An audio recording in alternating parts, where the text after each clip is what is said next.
Hello, everybody. I'm so glad you could join us tonight. So we've got a stellar presentation for you this evening with Gregory Erich Phillips, an author based in Seattle, Washington. Don't know if you can see me at the side here. I'll hold it up again later, but here's his gorgeous book, Live and in the Flesh, A Season in Lights. I do believe this is my favorite of his three, but I have to tell you, I've loved all three of his books. I first had the opportunity to meet Gregory where he won an award at the Chanticleer Conference several years ago in Bellingham, Washington for his first book, Love of Finished Years. And then he went on to write The Exile. And now this book's launch actually released today. So we're celebrating the birth of his brand new baby book. So with that, Gregory, I'm going to let you take it away. And Kathy Murphy is here with us too with the International Pulpwood Queens and Timber Guys book club. So she and I may pop in here and there with a question as you go through. So let's do it. Great, thank you. And thanks for putting this together, Sherry. Yeah, this is a really exciting day. And I saw so many of the early faces that popped on, and I'm sure some more have come on that I haven't seen yet, but so many of those faces are people who have just, been involved in this process from the start. I feel like of my three novels, this one was probably more a team effort than any of them. There were just so many people who contributed, and it's just been great to have that support. So A Season in Lights is a story of passion, ambition, and escape set in the colorful artistic underworld off Broadway. The two main protagonists are a dancer and a piano player who each kind of had a similar but different story in New York City in two different eras. The dancer, Cammie, in present day, and the piano player, Tom, in the 1980s. Through their tales, they become deeply involved with both the AIDS crisis in the 80s and COVID-19 today, which just had both of which have had a huge impact on the arts community in particular. And so that was something I really wanted to highlight in this book. I am myself, as most of you probably know, both a dancer and a piano player. So I feel like this was, in many ways, my most personal novel because it, explored aspects of both of those parts of my own life. Gregory, how long did this newest book take you to write? Great question, because it wasn't a straight line. I originally wrote it I started it in, I think, 2015. It didn't really come together completely for another year or two. Meanwhile, I took a break. I had actually started this novel prior to writing The Exile, but then once I started The Exile, that one came together pretty quickly. Went back to this one, did some revisions, made some, got it to a point where I felt like it was finished. But the moment just didn't feel right to publish it. Then last March, when COVID-19 hit and Broadway was shut down, I realized that was what this novel was waiting for.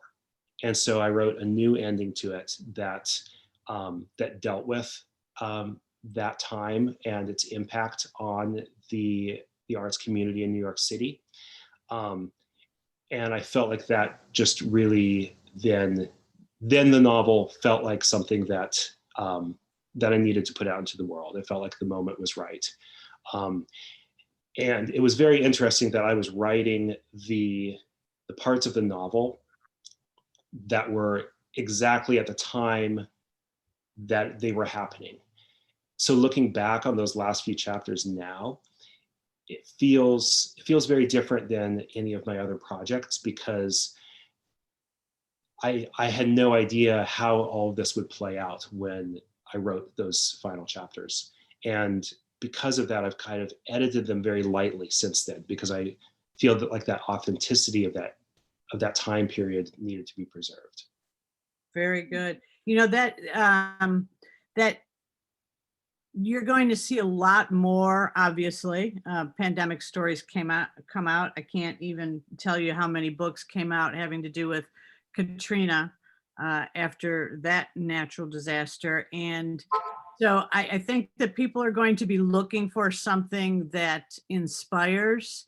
And I think that this book absolutely does that and puts it into a fiction context, but it also lets us look back in a way that is reflective and oh so interesting. I mean, just I can't get enough of great stories that surround real life events and actually delving into the people. So lots of people have had obviously wonderful things to say about the book. I think a couple of them might be on the line with us tonight, and we're going to introduce them later too. But I don't know anyone that I've sent this book to yet that hasn't just fallen in love with it. So, and Kathy, do you want to speak to? I understand that you were very instrumental in kind of discovering this work as well. What were your thoughts?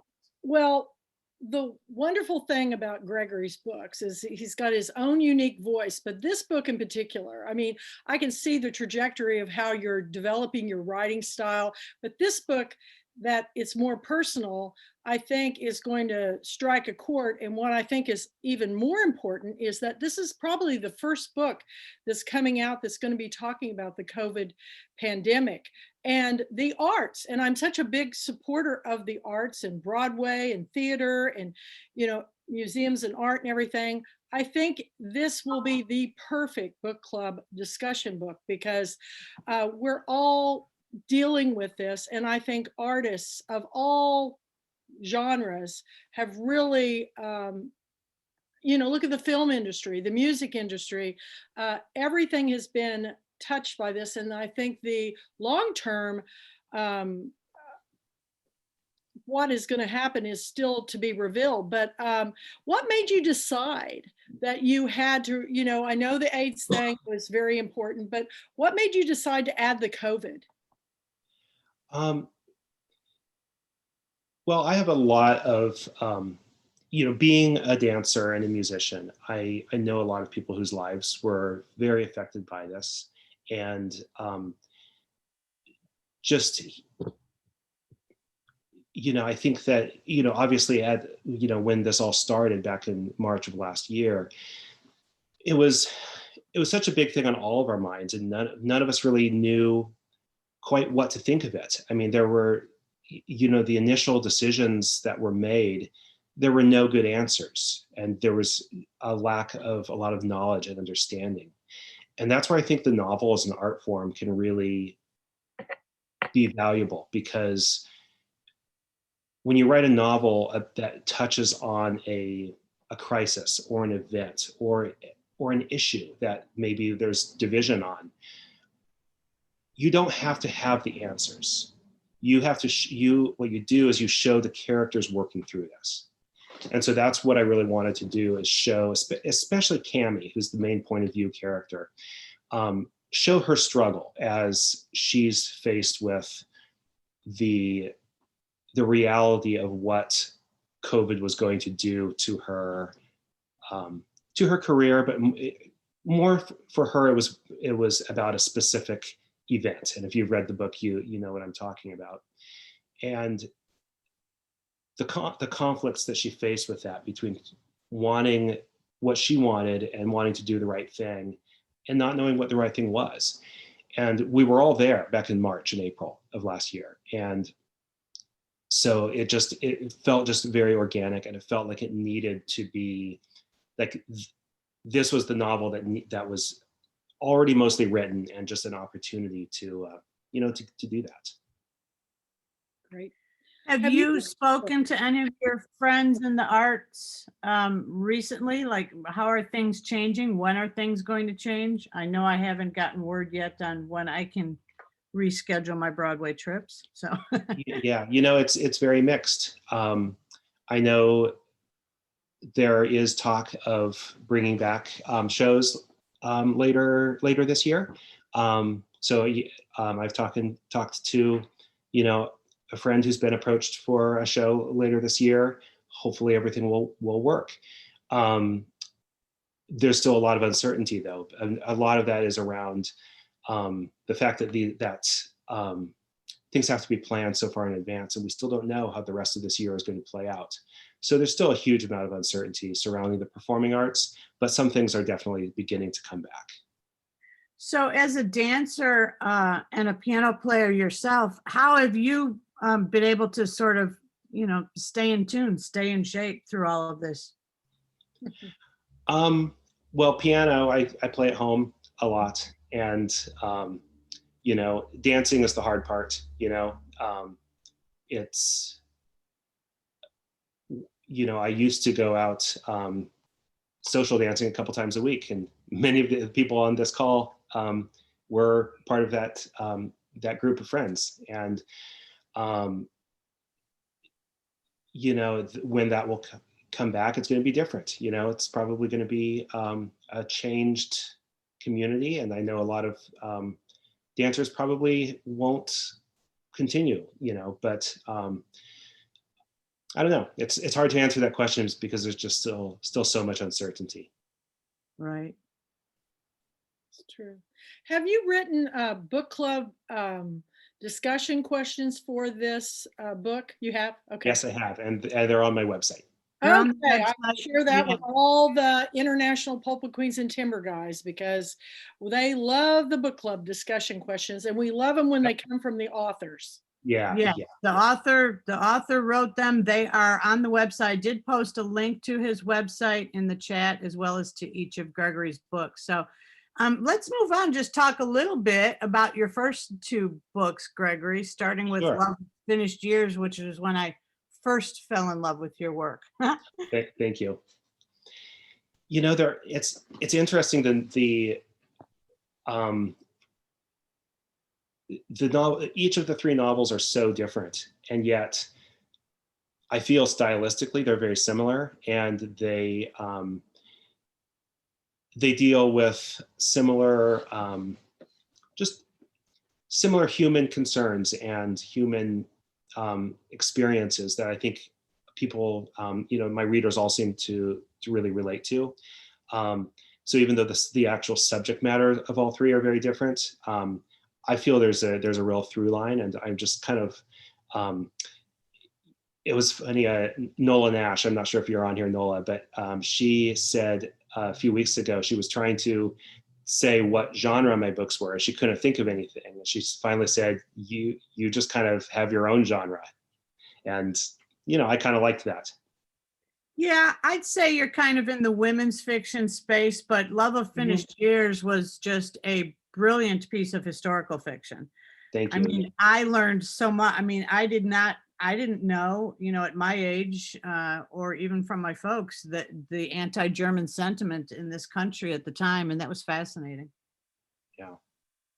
They're each standalone books. I mean, they're so different, and that's what we look for with our book club. We look for unique voices, stories we haven't heard before, and things that will enlighten and educate and entertain, because I could see all of these at some point becoming, Netflix series, whether I think a series would be good, because I really enjoy that format, and I think you're in the perfect placement for that. So if there's any Hollywood producers out there listening, There you go. just check out his books all immediately. Yeah. So what was your impetus to write The Exile then? Well, so The Exile, it really, there's two major factors in The Exile. The one is it's set amidst the subprime mortgage crisis of 2008. And being in the mortgage lending business, I thought that was a really fun opportunity to use some of my knowledge to, portray that time. But the main theme of it is it's about a Latin American immigrant and her family, and the threat of deportation. And that was, an issue that was, and still is, very close to my heart. And that, again, I felt it was a novel that needed to be written. I wrote it mostly during in 2016, and so that was kind of the impetus for that. It's also just, you know, a love story, and so the story kind of came to me out of wanting to dive into those two issues: the subprime mortgage crisis and immigration. So can you talk a little bit about your process in terms of, I mean, obviously with Season and Lights, you've kind of lived a lot of this yourself, but in terms of the other two, I'm guessing that a lot more research was needed. Did you do all of that first? Did you do that through the course of the narrative, or? Really through the course of the narrative, in the case of all three books. And even A Season of Lights required quite a bit of research, especially for the section that happens in the 1980s. I also really rely on talking to people and having, you know, early readers who have a specific experience that is useful for, you know, for, you know, some aspect of the book where maybe I'm not as knowledgeable, or simply, even if I can research it, don't have that lived experience that really gives it depth. So yeah, lots of research, lots of just, you know, talking to people, getting people to read it and give feedback is incredibly helpful. Excellent. I've noticed too that your books touch on hot topics of, you know, immigration's been such a, you know, controversial subject right now. So, and I feel like when people read books, especially the things you're talking about, it kind of helps people understand a little bit better and have a little bit more empathy for the artists and things like that, because it has really been devastating as far as the artists not being able to perform. And I mean, everybody's doing Zoom and you know, choir things online and concerts online, but it's not the same as a live performance. I mean, I live to go to the Broadway plays and shows, and I'm hoping this will all be over soon, you know. Thank you for using the word empathy, because that's really one of my goals as a writer, is to, when people read my books, that maybe they'll have a little bit more empathy for somebody who's in a different situation than them, or somebody who had an experience that maybe they wouldn't have understood otherwise. That's to me, that's an important thing that I try to do with my books. Well, that's the beauty of, I love that you've done discussion guide questions for each of the books, also on the website, guys, shameless plug. But there's so much, because they're so character driven, because place and time and issues play such an important part of each of the books. They are just rife with discussion possibilities, and they make for super. I mean, that's the beauty of a book club. We did one the other night that Kathy joined us at, and it's just, I can't even tell you how inspiring and uplifting it is to have people sitting around and talking about books, because they don't just talk about, you know, they liked what so-and-so wore on page 120. They talk about those issues, and it brings up substantive discussions of those issues, and it's super important. So Gregory mentioned, I think in the slide before this, that if you share the hashtag or use the hashtag share the love, then you can get free, going backwards. Yeah. There it is. Yeah, there you go. Hashtag Season and Lights. Make sure that you share the love on that. A good one to share also, if you're sharing news of the book or photos of the book, is Bookstagram, because that reaches out to a lot of booksters and book bloggers and readers. And then if you let us know that you've shared or purchased the book, then Gregory can also send you, because we're not in a time of live anymore, bookmarks and a personally signed book plate for your Season and Lights book. And then also, if you are a book club or are in a book club and would like to read it, then he can send you, you know, a dozen bookmarks and a dozen signed book plates for that too. That's great. And set up those fun Zoom calls like these are, Yeah. despite the hiccups. And I also So go ahead. go ahead. Well, I also wanted to mention the wonderful thing about Gregory is that when he comes to our annual book club convention, we get to see him dance. And last time he came in, he danced with another author, Claire Fullerton, a California author. And it was really the highlight of our grand finale, the Great Big Ball of Hair Ball. And the other thing I want to mention about Gregory, Gregory has brought back what it takes to be a gentleman. I cannot tell you how much I love his persona when we're together. I've done several events with him, but the way you are as a man and a gentleman, I think if we could just bring that back into the world. So you're bringing it through your books, but you are probably the most lovely person to host and be around because you're such a gentleman. And I'm going to thank Thank your you, Kathy. parents for that. I'm going to thank your parents because they raised you right. Thank you, Kathy. You're so sweet. Very good. So we will post later on, we will post this slideshow at his website too, and there'll be links there if you want to review the book or buy it. But with that, I think we're going to take it back to just an open gallery. So if you guys want to, Gregory's going to stop sharing the screen. And then if you want to see the gallery view so that you can get the whole Brady Bunch effect, then up near the top right of your screen, you'll see the view button. And rather than view as speaker, you can view as gallery to have anyone in there. So I know that there's a few shout outs that we want to make tonight. I know we have a few different authors with us. So Deborah Vance, raise your hand. There she is. She wrote a book that I think that Kathy has a copy of now, Sylvie Denied, which is fascinating work. And then one of the authors who is New York City based and also blurbed the book, has a gorgeous, gorgeous book out, is Carol Vandenhend. And I think that she is here too. I think I just do not see her face, but I'd like to give her a shout out as well. And then anyone else you want to give a shout out to, Greg, and then ask any questions? Don't be shy, guys. Ask them your burning questions.